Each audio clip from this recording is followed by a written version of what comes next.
I never expected my neighbor Karen to be so difficult. It started with a simple disagreement about my dog, but it quickly escalated into something much worse. She threatened to sue me for everything I had, and I knew that I was in for a fight. Here's how it all went down. I was outside in my yard, tending to the garden, and enjoying the warm sunlight on my skin. It was a beautiful day, and I was content to spend my afternoon working on my property. I had just finished pruning my rose bushes when I heard the sound of footsteps approaching from the sidewalk. I turned to see my neighbor, Karen, walking up my driveway. "Can I help you with something?" I asked, trying to keep my tone neutral. Karen had a reputation for being difficult, and I didn't want to give her any reason to start an argument. "I was just taking a walk through the neighborhood," she replied, smiling sweetly. "I thought I'd stop by and say hello." I forced a smile, but I felt my stomach knotting up in anticipation of what was to come. Karen was notorious for her nosiness and her tendency to push people's buttons, and I had a feeling that this visit was not going to end well. We exchanged pleasantries for a few minutes, but I could tell that Karen was getting restless. She kept glancing around my yard, as if she were looking for something to criticize. I tried to ignore her, focusing on my work, and hoping that she would take the hint and leave. But Karen wasn't going anywhere. She started walking around my yard, inspecting everything with a critical eye. She commented on the state of my lawn, the height of my hedges, and the color of my front door. I could feel my blood starting to boil, but I kept my cool. I didn't want to give Karen the satisfaction of knowing that she was getting under my skin. Finally, Karen stopped in front of my dog's pen. I had a German Shepherd, a loyal and well-trained animal who had never hurt anyone, but Karen didn't seem to care about that. "Your dog is too aggressive and dangerous," she said, her voice dripping with malice. "You should put him down." I felt my temper snap. I knew that Karen was just trying to pick a fight, but I couldn't stand by and let her insult my dog like that. "He's not aggressive," I said, my voice low and menacing.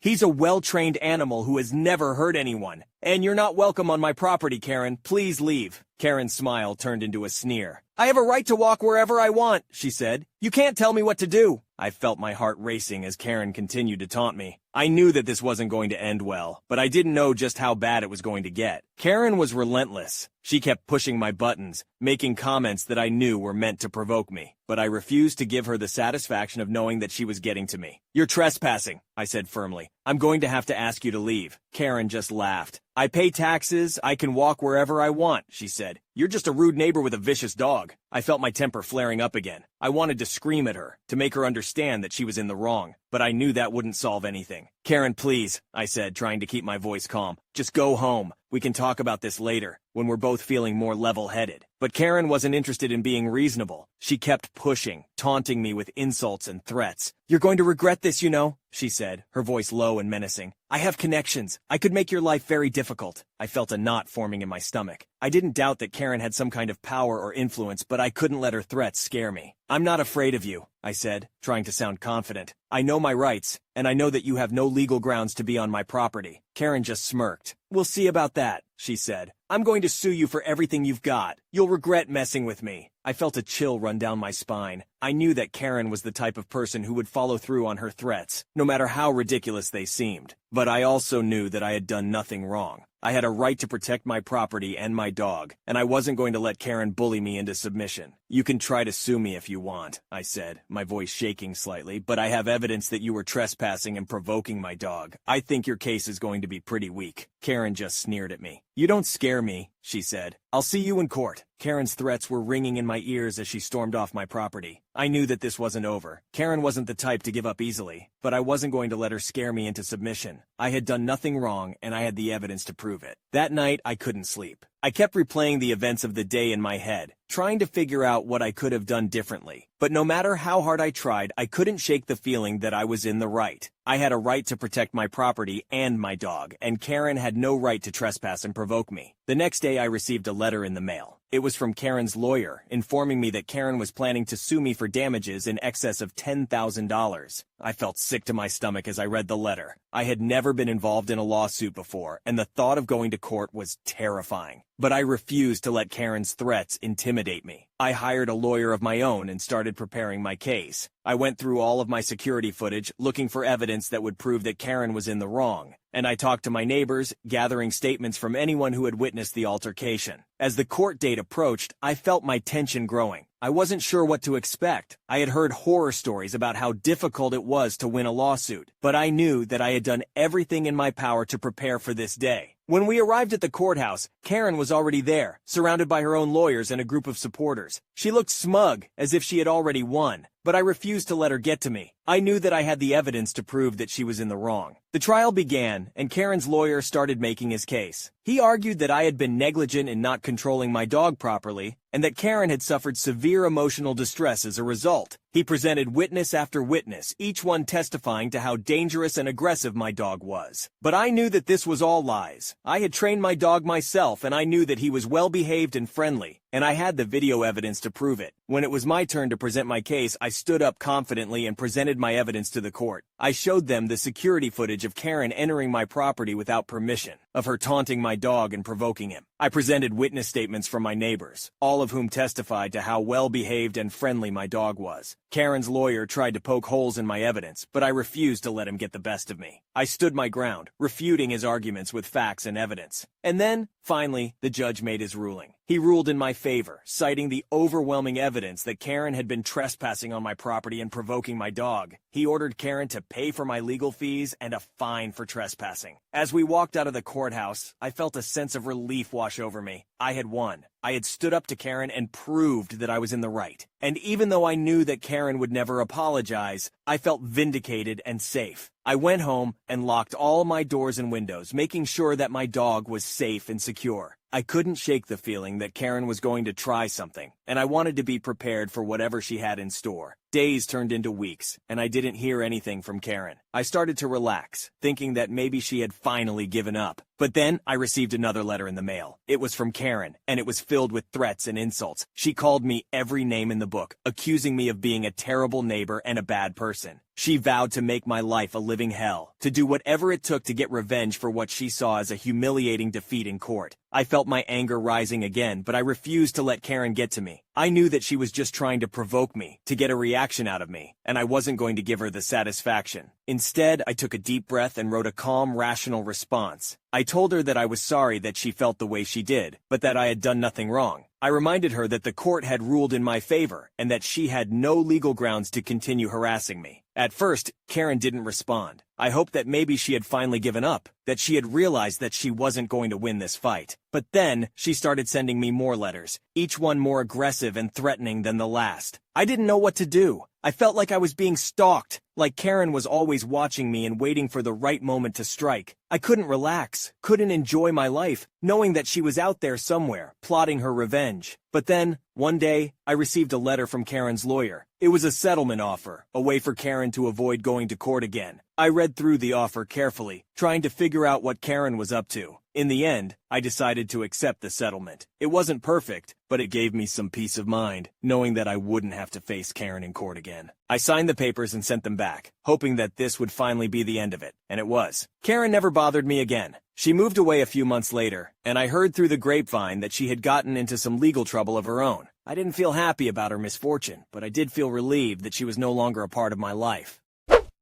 Wow, what a crazy story. Can't believe people like this woman actually exist. Glad justice was served in the end. Any dog owners who experience this with Karens as well?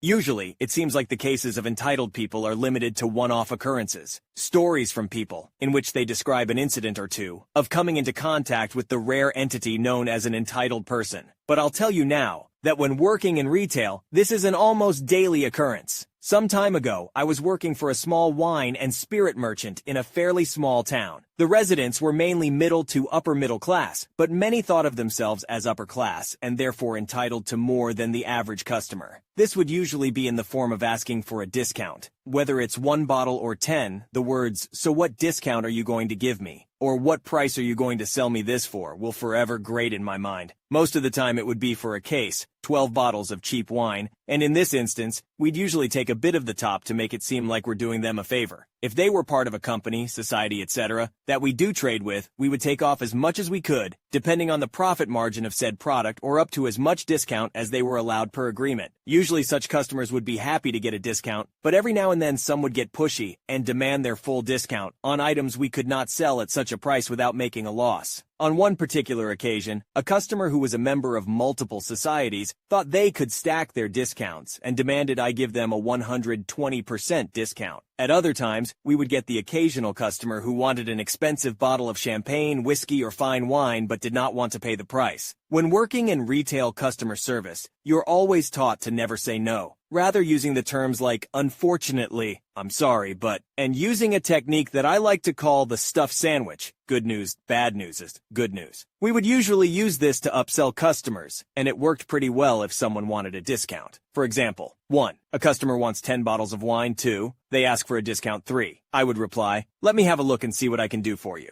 Good news. 4. I would check the system and see that the margin is good, and it is possible to give a discount. However, I would also see that the wine is not currently on offer, so I would say, unfortunately, the product is currently not on offer. Bad news. 5. Then, I would try to upsell them. In this case, I would say, however, if you add another 2 bottles and take a full case, I would be happy to give you a small discount this one time. Good news. We made sure to always include this one time or as a one-off, because we had customers who would come back thinking they are forever entitled to a discount just because we gave them one on their last order. Some would persistently try it, even if we told them and reiterated that it was only once. It even went as far as threatening to ban a couple of customers if they refused to stop asking after being denied on multiple occasions. Other problems with discounts arose due to poor communication with the retail chain that we were part of. Sometimes they would advertise offers but forget to inform us. One instance of this left me shaking with anxiety and anger after a particularly nasty customer who always demanded a discount and was denied finally got his chance at revenge. After screaming at me to check the online store, it was determined that the offer was legit, but no one thought that informing us was important. Upon seeing that he was right, he proceeded to get up close to my face and smugly demand that I apologize to him. Even after all of our techniques and ways of saying no, without actually saying no, there'd always be a customer or two who would use a different tactic we would not be prepared for. For example, we had one customer who would buy a lot of wine once or twice a year. His tactic would be to come into the store 5 minutes before closing time and then proceed to taste everything on the tasting table. He would then try to taste wines that weren't, saying things like, if you open that wine, I'll buy a case, only to then do a 180 and go back on his word because he didn't like the taste. An hour after closing time and after he picked what he wanted, he would negotiate the price. The thing is, he was never rude or demanding and always spent a good few thousand. As a small shop, we needed the sales, and coupled with the growing irritation of having to stay after closing, meant that we had to oblige him most of the time. Some customers would also take advantage of trying every single wine before leaving or buying one bottle of something cheap, while others would try to get a free gift box or free delivery. One B-movie celebrity had a habit of calling just before closing and getting wine to be delivered that same evening for free. This would usually involve me hauling a case of wine about 3 kilometers to their house. One day, I had had enough and refused outright, but that only made us lose a customer. The other incidents involving entitled people during my time there did not happen in the shop directly or during a transaction, but rather outside. Our shop had a small customer plus staff car park, 5, 6 spaces at most, down a small road adjacent to our shop. The road was a bit of a gray area, and no one was quite sure whether it belonged to the council or to the business park it led to. Due to this, ticket inspectors would not patrol this road, and every resident thought they were entitled to free parking there. However, our little car park was private land and owned by the retail chain. Unfortunately, quite a few people, including the shop across the road that only had one parking space for customers and staff or the taxi service with its parking 50m down the road, did not get the memo or see the multiple signs stating private property, customer parking only, repeat offenders will be towed. Of course, we never got anyone towed, but we would leave a note on the car, and if that got no response, then we would call the ticket inspectors, who would come and give them a fine. We tried to be as lenient as possible and would accept people using our car park after closing time, as long as the car was gone before we opened the next day. Similarly, we would make exceptions to those that asked for permission, had a good reason, and were being sincere in the amount of time they would need. However, this did not stop those entitlement-inclined individuals from exerting their right to a supposed round-the-clock free parking. Some would get angry, shout, and rip up their fine in rage. Some would claim that they were only there for 5 minutes when their car has been sitting there for 2 days. Others would argue that we have no right to issue parking tickets, that they didn't see the signs, or that the car park is not our property. A select few would feign friendliness or politeness, pretending to be regular customers or trying to bribe us by offering to buy a bottle of wine if we let them use the car park. There were, of course, a few diehards that outright refused to acknowledge that they were not allowed to park there whenever they pleased and were constant repeat offenders. I must confess, it did give me a certain level of satisfaction seeing them get fined and watching them try to squirm their way out of it. Mainly because for once I did not have to put on my customer service face. I could tell them no, and there was not a damn thing they could do about it. We'd given them plenty of warnings, and once the fine was issued, it was no longer our problem, and they would have to take it up with the council.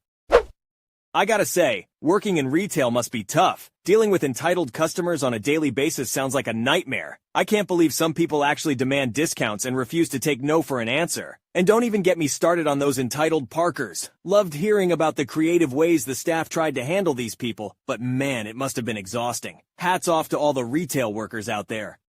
I'm still shaking my head over this. It happened several months ago. I was getting ready for a home project and had picked up some corrugated steel roofing, a load of lumber, and 4 bags of construction sand from the local big box home improvement store, the orange one. The lumber was over 12 feet long. Everything fit on one cart. My pickup truck was parked in the parking lot, and I planned to push the cart there to load it, just like hundreds of other customers do. There is a high awning at the store exit, and after that there is parking lot. There is no pedestrian painted crosswalk, but this is California. Parking lots are pedestrian right-of-way. Anyway, I checked both ways before pushing this heavy, long, and unwieldy load into the parking lot. I let the Jeep coming from my right go by. The Prius on my left is a long way away, so off I go. I didn't realize how fast the Prius was going, almost 40 miles per hour. I had about 8 feet of lumber into the parking lot when he drove up on me. He swerved to miss so he didn't hit me head on, but he did kiss the load of 4 X8s with his right front quarter panel. The wood then laid a perfect crease all the way down the side of his shiny Prius, all the way back to his rear quarter panel. With 200 pounds of sand, another 200 or 300 pounds of wood, and maybe 100 pounds of steel, the cart didn't move. Heck, the wood wasn't even damaged. The driver stopped almost 30 feet away, put his car in park, and came to check damage. He was old. Look, I'll be 60 this year, but I guessed he was easily 20 years older. Skinny and looking like dried jerky, but spry enough and alert. We asked if each other was okay. He checked the damage on his car, and out of habit, I took photos of the damage, his license plate, my cart, and the area. Then he came up and asked to trade vehicle insurance. I laughed in his face. My truck is parked way over there. Why would I give you insurance on it? He got upset and asked me how I was going to pay for his car. I pointed out that he technically hit a pedestrian in a pedestrian area, was going too fast, and saw me enter his path from 50 feet away. He had plenty of time to halt and let me cross. He was upset, then hit on the bright idea that maybe the store was at fault and liable for parking lot accidents, and said he was going to talk to the manager. After he left, I decided I wanted to stick around and see what happened, but I needed my stuff loaded. So I left my cart parked out of the way and brought my truck under the awning and started loading. The old guy and a manager came out, and once the manager understood what happened, she explained how the store was not liable. He talked about suing the store, and she shrugged and told him to go ahead. The company lawyers would take care of it, but since he said lawsuit, she couldn't talk anymore, and she left. He came back over to me and asked, how was I going to make this right? I told him nicely that since I had no damage, I didn't need anything from him running into me. He said I ran into him. Really? Look at your front quarter panel. And that he was calling the cops. Okay, dude. You do that. I know something about the cops in this city. Unless there is a shootout, a lot of money, a lot of drugs, or a body, their response time can be measured in hours. Or never. So I went back and finished loading my truck. Then I got in and sat in the AC to cool off. Finally, I wrote my name on a paper and my telephone number. I gave it to the guy and told it to give it to the cops when they arrived. And then I left. About 5 hours later, a cop called and asked to trade information about the guy. Basically, driver's license info. They were still at the store. The guy sounded frustrated. So I read off the details of my license, and the cop read off the details of his license. No insurance info was traded. He just wanted to know who to sue. The cop emphasized the gentleman's birth date. That's when I learned he was 98 years old. Good on him for keeping his license. The cop emphasized this was a civil matter and the old guy could sue. I said I understood and looked forward to it. And that's where we stand. I've received no court summons, no other action. My backyard goldfish pond is still in work.